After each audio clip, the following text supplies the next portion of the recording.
ராஜநாக பாம்பே கடிச்சா கூட சரி இந்த ஊர்ல இருக்கக்கூடிய மக்கள் வந்து ஹாஸ்டலுக்கு போக மாட்டாங்க, இங்க இருக்கக்கூடிய கோயிலுக்கு தான் வந்துருவாங்க.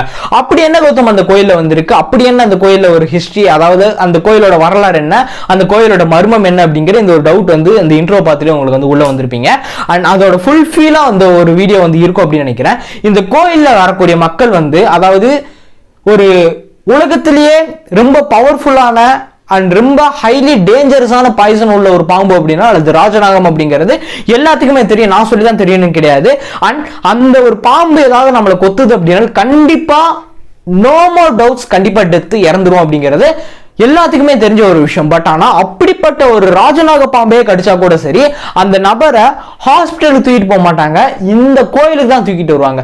அப்ப இந்த கோயில் என்ன ஒரு விஷயம் வந்திருக்கு, இந்த கோயில் அப்படி என்ன பவர் இருக்கு அந்த சாமி கிட்ட அப்படிங்கிறதும் சரி, இந்த சாமி சிலையை செய்யப்பட்டதே மிகப்பெரிய ஒரு அதிசயமான ஒரு விஷயம். அப்படி என்ன கௌதம் அப்படின்னு கேட்டீங்க